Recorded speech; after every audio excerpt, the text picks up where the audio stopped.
అందరినీ వదిలిపెట్టడం చాలా బాధాకరం. రాజకీయాల్లో ఎన్నో అవకాశాలు ఎన్నోసార్లు ప్రయత్నించిన వారికి అధికారం ప్రజాప్రతినిధి కాకుండా ఇన్ని వేల మంది ప్రజల గుండెల్లో స్థానం సంపాదించుకుందంటే మామూలు విషయం కాదు. తప్పకుండా ముఖ్యమంత్రి గారితో మాట్లాడి దాన్ని వీలైతే దీన్ని అధికారిక లాంఛనాలతో కానీ ఆ తర్వాత ఆ కుటుంబానికి ఏ విధమైన అవసరం ఉన్న ప్రభుత్వంతో పాటు నేను మా కుటుంబం మా ఎక్కడ ఉన్న ఎమ్మెల్యే ఐలయ్య గారు కానీ నేను కానీ ఇక్కడ భువనగిరి ఎమ్మెల్యే కానీ ప్రతి కార్యకర్త కూడా మనం అందరం కూడా అన్నగా ఉంటాం. ఆ కుటుంబానికి పోయిన మనిషిని తీసుకురాలేము. ఎందుకంటే అది కూడా మనం అది చివరి దశలో బయటపడడం దానికి డాక్టర్లు కూడా ఎంత ప్రయత్నం చేసి మేమందరం మాట్లాడినాం డాక్టర్లతో.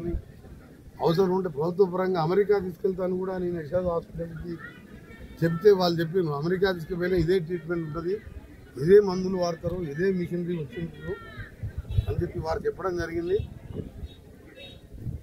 దురదృష్టకరం. అతని ఆత్మకు శాంతి కలగాలని భగవంతుని ప్రార్థిస్తూ ఆ కుటుంబానికి ధైర్యాన్ని ఇవ్వాలని భార్యకు కొడుకు బిడ్డ అంతా చిన్న వయసు వాళ్ళే. తప్పకుండా నేను నా పరంగా మంత్రిగా కాకుండా స్వయంగా నేను ఒక తెలంగాణ వాదిగా తెలంగాణ ముద్దుబిడ్డ అయిన కీర్తి చేసు బాలకృష్ణారెడ్డి గారి కుటుంబానికి ఎల్లవేళ అండగా ఉంటానని మీ అందరూ మరొకసారి భగవంతుని ప్రార్థిస్తున్నా. ఆయనకు ఆత్మకు శాంతి కలగాలని తప్పకుండా ఆయన పేరు మీద కానీ ఏ కార్యక్రమం చేసినా నేను ముందుంటానని ప్రభుత్వ పరంగా కూడా ముఖ్యమంత్రి గారిని కలిసి ప్రత్యేకంగా ఆ కుటుంబానికి అన్ని విధాలా అండగా ఉండే విధంగా ప్రభుత్వ పరంగా కూడా ఒప్పిస్తానని ఈ సందర్భంగా తెలియజేసుకుంటూ బాలకృష్ణారెడ్డి అమర్ హై. జిట్టా బాలకృష్ణారెడ్డి గారి మరణము నిజంగా కూడా యావత్ తెలంగాణ ప్రజలందరినీ దిగ్భ్రాంతికి గురి చేసింది. ముఖ్యంగా మలిదశ తెలంగాణ ఉద్యమంలో భువనగిరి కోట గల్లీ నుండి ఢిల్లీ ఎర్రకోట వరకు తెలంగాణ మాటను వినిపించినటువంటి మొదటి వ్యక్తి జిట్టా బాలకృష్ణారెడ్డి గారు. ఆ రోజు మూసి ప్రక్షాళన కానివ్వండి, నల్గొండ జిల్లా ఫ్లోరైడ్ బాధితులకు మంచినీళ్ళు ఇవ్వాలనే సంకల్పంతో ప్రతి ఊరికి ఆయన ఫిల్టర్ పెట్టినటువంటి సందర్భం. అదేవిధంగా ఎన్నో కార్యక్రమాలు మా భువనగిరిలో మొట్టమొదటగా పీర్లు, బోనాలు, బతుకమ్మలు అన్నీ చేసి తెలంగాణ సంస్కృతిని గొప్పగా చాటి చెప్పి ఈ తెలంగాణ ఉద్యమంలో కీలకంగా ఉన్నటువంటి ఉద్యమకారుడు. పదవులు లేకపోయినా కానీ ఈ ఉద్యమమే నా ఊపిరాన్ని బతికిండు. నిజంగా కూడా తెలంగాణ ఉద్యమానికి ఇప్పుడు స్ఫూర్తినిచ్చినటువంటి శిఖరం కూడా ఇవాళ తల వంచిన పరిస్థితి ఉన్నది. ముఖ్యంగా మేము తెలంగాణ ప్రభుత్వానికి ఒక డిమాండ్ చేస్తున్నాము.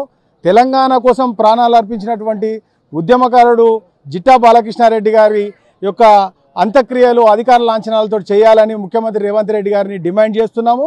ఎందుకంటే ఉద్యమాలలో ఉన్న వ్యక్తి మా మలిదశ ఉద్యమానికి భువనగిరి కీలకంగా ఉన్నప్పుడు అని డబ్బులు పెట్టి ఆస్తులకు అన్ని వదిలిపెట్టుకున్నటువంటి వ్యక్తి యొక్క అంత్యక్రియలు జరపాలని భువనగిరి ప్రజల పక్షాన డిమాండ్ చేస్తున్నాం. తెలంగాణ ఉద్యమకారులు గౌరవ శ్రీ జిట్టా బాలకృష్ణారెడ్డి గారు అకాల మరణం చెందినందున ఇవాళ రాష్ట్ర ప్రభుత్వం ఆయన అంత్యక్రియలు ప్రభుత్వ లాంఛనాలతో అంత్యక్రియలు చేయాలని చెప్పేసి మా ప్రధానమైన డిమాండ్. ఎందుకంటే ఆయన తెలంగాణ ఉద్యమంలో తెలంగాణ ఉద్యమాన్ని గల్లీ నుండి ఢిల్లీ దాకా తీసుకొచ్చి ప్రతి యువకులను గ్రామాన తెలంగాణ ఉద్యమంలో పాలు పంచుకునే విధంగా కొట్లాడినటువంటి వ్యక్తి. అదేవిధంగా తెలంగాణ వచ్చిన తర్వాత కూడా తెలంగాణ ప్రభుత్వాలు ఉద్యమకారుని విస్మరించిన విషయం మీ అందరికీ తెలిసింది. తెలంగాణ ప్రభుత్వం వచ్చినాక విస్మరించింది. సో కాంగ్రెస్ ప్రభుత్వం వచ్చింది, కాంగ్రెస్ ప్రభుత్వం అధికారంలో ఉంది కనుక ఏదో తెలంగాణ ఉద్యమకారులను ఆకట్టుకుంటాం, తెలంగాణ ఉద్యమకారులకు ఏదో మేలు చేస్తామని అంటుంది. చివరకు ఆయన తెలంగాణ ఉద్యమంలో తెలంగాణ ఆశతో శ్వాసతోటి ఆయన ఇలా అకాల మరణం చెందిండు. కాబట్టి కాంగ్రెస్ ప్రభుత్వమైన ఉద్యమకారులను గుర్తించి ఈ ఆయన అంత్యక్రియలు ప్రభుత్వ అధికార లాంఛనాలతో జరపాలని చెప్పేసి మేము కోరుకుంటున్నాం. అసలైన తొలి వెలుగు. ఫాలో వాట్సాప్ @తొలి వెలుగు official.